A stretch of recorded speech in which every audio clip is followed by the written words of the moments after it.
I have to admit, I'm not somebody who likes to change. When people tell me I should change my diet, I always kind of have bristle a little bit, or if I should exercise more, I may know they're right. But there's a part of me that's, and worst of all, when the dental assistant tells me I need to floss more, I'm always like, oh sure, but there's always a kind of a gasp. Change is hard. Sometimes when a new idea comes along, my first reaction is to make fun of it, to laugh at the new idea. And after I hear it and see it enough, I start seeing, oh, this is something that might be of value. But how do we adapt? How do we make transformations in our life? It's difficult. That's why so often we keep electing the same people we know over and over again. Because it's easier to just keep doing what we're doing rather than to make a change. The familiar is far more comfortable sometimes. Jesus in the gospel today is walking down the road and he's explaining to his followers that he's going to have to suffer and will be killed, and explaining the suffering that's ahead of them. And Peter looks at him and says, no way, no, that can't be. Jesus looks and says, get behind me, Satan. Jesus goes on to say that if we do not take up our cross and follow, we cannot really be following.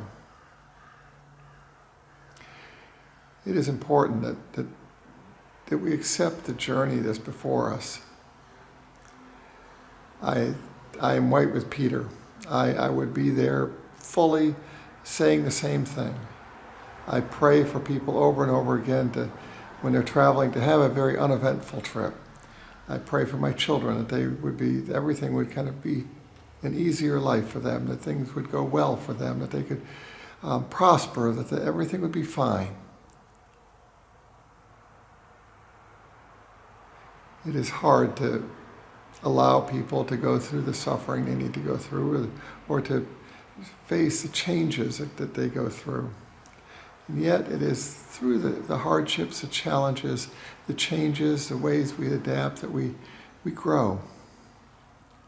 Jesus was confronting humanity with a different way of relating to God, looking at God in a different way, expanding the community of faith in a broader way, welcoming in eventually the Gentiles, and bringing women in leadership roles that had never been dreamed of before, accepting people who were being outcast. It was opening a door that was changing the norm. People don't like that. We like to kind of keep things the way they are, even if they're uncomfortable, even if we know that might be unhealthy.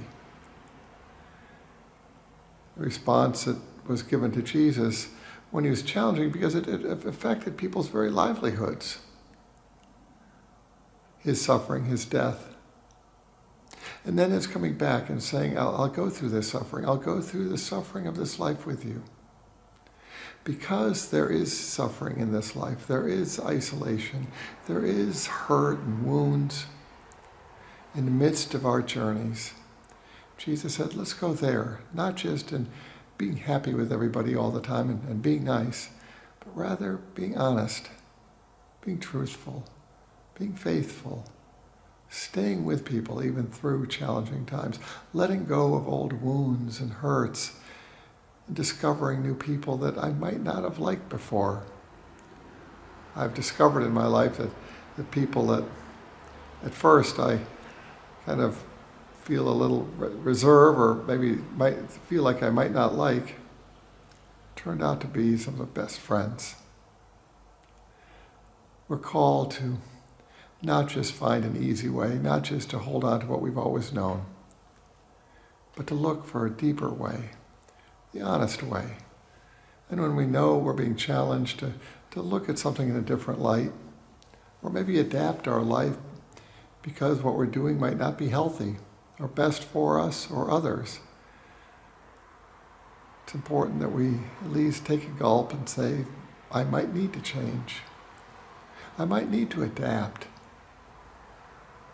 It's part of the aging process. is part of the praying process.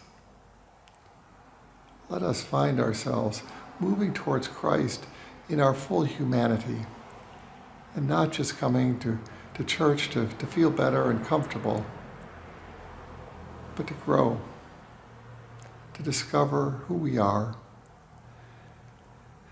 to let go of the things that may give us meaning and may have been a great companion in the past, but now need to be let go, that we might embrace God more deeply in this mortal, very short life that we live. Blessings on you and all those whom you love.